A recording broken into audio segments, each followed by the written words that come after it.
Custo de vida, emprego e desemprego, cesta básica, tarifas públicas, salário mínimo. Agora, na Brasil Atual, a análise do DIEESE. E nós vamos conversar com Fausto Augusto Júnior, diretor técnico do DIEESE. Muito bom dia, Fausto. Bem-vindo ao Jornal Brasil Atual. Tudo bem aí? Fausto? Bom dia a todos. Opa, agora sim. Prazer tê-lo mais uma vez conosco, Fausto. Vamos falar com o Fausto Augusto Júnior sobre a decisão do governo Lula que a partir de amanhã volta a cobrar o PIS/COFINS sobre a gasolina e o etanol. O Ministério da Fazenda anunciou ontem a volta da cobrança desses impostos federais sobre os combustíveis. A cobrança do PIS/COFINS e também da CID vai fazer com que o governo arrecade cerca de quase 29 bilhões de reais. Na cobrança dos impostos, a gasolina vai ter mais imposto, será mais onerada que o etanol, por ser um combustível fóssil. Já a desoneração sobre o óleo diesel, o gás de cozinha e outros combustíveis não será afetada pela decisão. Para esses itens, a decisão vale até o dia 31 de dezembro deste ano. A FUP, a Federação Única dos Petroleiros, apoiou a decisão do governo, mas também disse o seguinte, que o problema, a raiz do problema não está na tributação, mas na equivocada política de preços que a Petrobras vem praticando desde o golpe contra a presidenta Dilma Rousseff. Os petroleiros também se manifestaram positivamente sobre as alíquotas diferenciadas sobre a gasolina e o etanol. Fausto, como é que você avaliou essa decisão, que já era esperada, e essa injeção de dinheiro, né, a arrecadação de quase 29 bilhões de reais, que está fazendo falta, né, Fausto? Então, Rafael, primeiro que a gente tem que lembrar que a desoneração dos combustíveis é de uma dessas armadilhas aí eleitorais que o governo Bolsonaro deixou para o governo Lula. Vamos lembrar que o governo Bolsonaro faz o processo de desoneração de combustíveis e inclusive impactando estados e municípios sem de fato fazer a discussão sobre aquela que era a raiz dos problemas, que era a questão da política de preço da Petrobras, o chamado PPI. E isso ficou demarcado. Era uma desoneração temporária, era para ter acabado logo no final do ano passado. O governo Lula, ao entrar, ele reedita, e aí ele começa uma reorganização do processo de tributação sobre combustíveis. Então, o primeiro movimento foi, você estende essa desoneração de óleo diesel e gás de cozinha até o final do ano. Por quê? Porque impacta diretamente as mais pobres, vamos lembrar do botijão de gás, impacta a inflação como um todo, uma vez que o óleo diesel tem a ver com quase todos os produtos que transitam pelo país. Então essa é uma discussão que você vai assisti-la acontecendo ao longo de todo o ano, e agora em março você voltaria a tributar gasolina e tributar etanol. Qual que é a grande questão? A grande questão é como é que você retorna os impostos de um lado e esses impostos não impactam diretamente na inflação, porque gasolina e etanol também têm impactos importantes ali na cesta de produtos relativos aí, em especial à classe média. Essa é a questão colocada, né? Ontem o anúncio do ministro da Fazenda em relação à volta da desoneração, nós não sabemos exatamente os percentuais, como é que isso vai ser colocado, se vai voltar cheio, se vai voltar em partes, isso a gente vai ficar sabendo ao longo do dia de hoje, mas vai na trajetória do equilíbrio fiscal, vai na trajetória da responsabilidade ambiental e que de alguma forma a gente vai vendo aí a tributação da gasolina começar a crescer mais do que a do etanol e de alguma forma você vai voltando para uma normalidade tributária que na verdade nem deveria ser alterada. E por outro lado, a gente isso impõe necessariamente para esse governo a rediscussão da política de preços da Petrobras. A gente vai assistir nas próximas semanas, muito provavelmente, os anúncios aí da lucratividade do ano passado em relação à Petrobras. Os lucros e dividendos devem ultrapassar a casa dos 200 bilhões, e aí a gente volta a um debate que é fundamental, que é a Petrobras voltar a ser uma empresa de todos os brasileiros e não só de um conjunto de acionistas ali que, de certo modo, regia o preço do combustível no Brasil e, de alguma forma, estava ali se beneficiando do ponto de vista de uma estratégia de preços bastante equivocada quando você pensa num país produtor de petróleo e que tem uma capacidade de produção de gasolina bastante significativa, muito próximo aí ao 100%. Então nós estamos num cenário ainda de transição.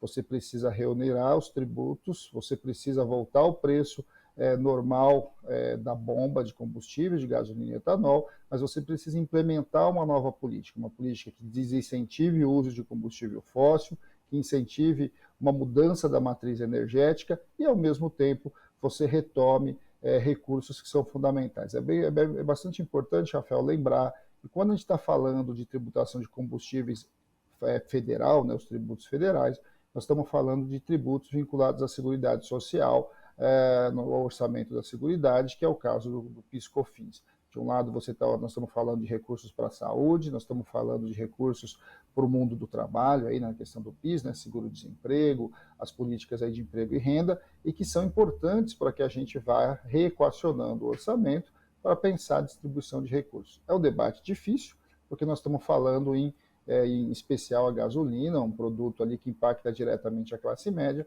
mas, por outro lado, é preciso você recompor o orçamento para garantir que esses recursos cheguem aos mais pobres. E aí a gente percebe, né, Fausto, acompanhando o noticiário ontem, como os porta-vozes dos neoliberais do mercado financeiro ficaram felizes com isso, falando da responsabilidade fiscal, que é importante você retomar a cobrança de impostos, mas quando se fala sobre a revisão dessa política de preços internacional, aí a coisa muda de figura, né, Fausto? Sim, então nós vamos lá. Quando a gente olha para o mercado está feliz agora porque significa mais recursos no orçamento e esses recursos do orçamento viabilizam ali o pagamento de uma taxa de juros muito alta, um controle inflacionário, toda essa discussão está posta. É interessante esse debate do mercado porque é óbvio que a oneração ela vai ter algum impacto na inflação e esse impacto na inflação ele rebate em juros. O grande desafio que se tem hoje é que a Petrobras precisa inevitavelmente absorver parte desses aumentos para que os preços lá na bomba, os preços de chegada na bomba, não sejam efetivamente todo o impacto que a remuneração coloca. Porque, de alguma forma, a Petrobras tem sim um espaço de preço bastante significativo que absorve, se não todo, boa parte desse impacto, e aí, de alguma forma, nós vamos estar falando aí em redistribuir um pouco esses lucros e dividendos que a empresa está gerando com toda a sociedade. Acho que essa é a grande discussão, é a discussão fundamental que precisa ser feita. A Petrobras é uma empresa pública e precisa ser de todos os brasileiros e não só de um conjunto de acionistas. Esse é um grande desafio. O mercado é óbvio que ele vai em algum momento sobe a bolsa, em outro momento desce, sobe o dólar, cai o dólar, mas o mais importante de que tudo isso é você ter uma política de combustíveis muito clara e uma política de combustíveis que, de alguma forma, vá no sentido de uma trajetória de desenvolvimento e de opção da soberania energética brasileira. Acho que esse é o nosso grande desafio. É muito no começo, né? Nós estamos aí na primeira grande medida, tem uma série de mudanças que devem e precisam acontecer na discussão energética no Brasil, mas, de alguma forma, este debate tributário ele é importante. Para o ano de 2023, nós estamos falando e voltando à normalidade tributária e, a partir disso, você reimplementando outras políticas que, de alguma forma, vão realinhar o Brasil aos países produtores de petróleo, de um lado, e realinhar o Brasil na rota aí da descarbonização. E aí, Fausto, eu quero só retomar um ponto que eu acho que é importante a gente lembrar aos nossos ouvintes, espectadores, internautas, que foi a forma com que o governo está encaminhando essa discussão. Ele começa a reonerar os combustíveis, mas basicamente gasolina e álcool, e deixa de fora o gás de cozinha e o diesel, até para minimizar os efeitos disso nos processos de formação de preços da inflação, né, ou de desvalorização da moeda. E como isso é importante para as famílias de baixa renda, principalmente a questão do gás de cozinha. Tudo isso em função de uma desorganização a mais produzida pelo governo Bolsonaro, de uma medida altamente eleitoreira, como ficou clara quando foi anunciada, não? E aí você começa um processo, né, Rafael, de corrigir erros que começaram lá no governo Temer, né? Porque vamos lembrar que o chamado PPI, a política de preço paridade ali, internacional, ela foi estabelecida no governo Temer com um claro movimento de privatização da Petrobras, ou pelo menos de privatização de parte do mercado aí de combustíveis no Brasil.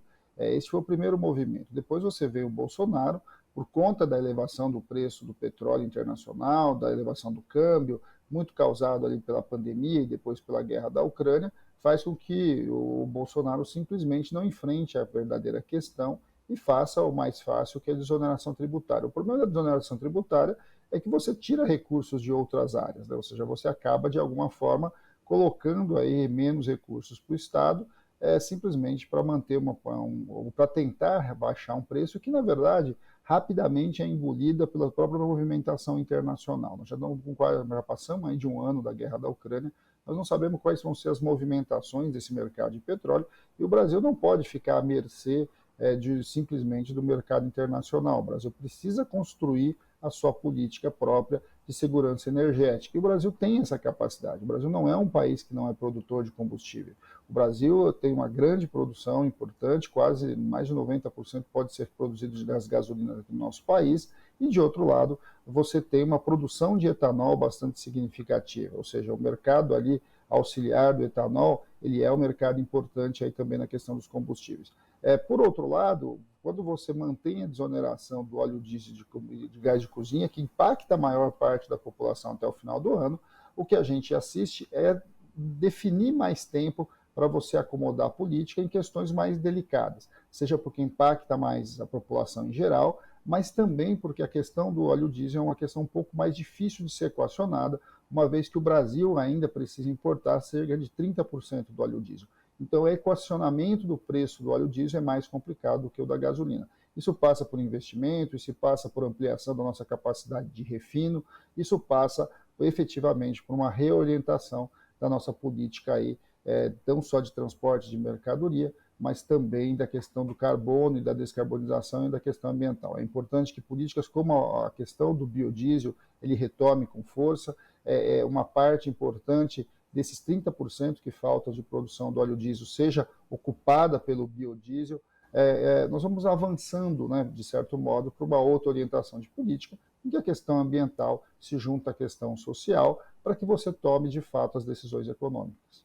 E a gente precisa lembrar, para a gente terminar, né, Fausto, do papel da Petrobras, como ela pode ser indutora da retomada do crescimento no Brasil, depois de 6 anos das chamadas políticas de desinvestimento, que na verdade era fatiar, entregar o patrimônio público brasileiro para o mercado financeiro. Mas a Petrobras, cada real investido pela Petrobras, ele gera uma cadeia na sequência que estimula a economia como um todo, né, Fausto? Eu queria que você falasse sobre a importância da Petrobras como indutora também desse processo de retomada do crescimento, rapidamente. A Petrobras não é só uma empresa produtora de gasolina e de óleo diesel. A Petrobras é uma empresa de energia. E ela é uma empresa também geradora de conhecimento. O investimento de P&D no Brasil, em grande medida, é puxado pelos investimentos da Petrobras. E a Petrobras, ela é uma grande empresa, a nossa maior empresa, capaz de puxar cadeias diferentes de produção aí, industrial, principalmente. Nós estamos falando, de um lado, das refinarias, nós estamos falando efetivamente de toda a cadeia aí, do retorno da cadeia naval. Nós estamos falando de uma série de possibilidades que nascem a partir do investimento da Petrobras. A Petrobras tem uma capacidade de investir equivalente e maior do que muitos países no mundo. Então você tem uma empresa que pode sim ajudar e contribuir muito no investimento. Mas tão importante quanto contribuir no investimento, a Petrobras tem um papel a cumprir, que é o papel da segurança energética para o Brasil, e o papel agora de reabrir o debate da descarbonização e realinhar o Brasil novamente com as discussões ambientais. Nós vimos aí o que está acontecendo no caso de São Sebastião, o impacto das grandes transformações climáticas, e de alguma forma isso faz debate com relação a qual o papel dos combustíveis fósseis no mundo como um todo. O Brasil é um país que tem grandes possibilidades, ele tem possibilidade de se projetar enquanto uma referência no processo de descarbonização. E a Petrobras vai cumprir um papel fundamental nisso, porque ela não é só a maior empresa produtora e prospectora de combustíveis, de petróleo aqui no Brasil. Ela é, antes de mais nada, uma empresa de energia. E ela precisa ser entendida desse jeito. E essa transformação da Petrobras,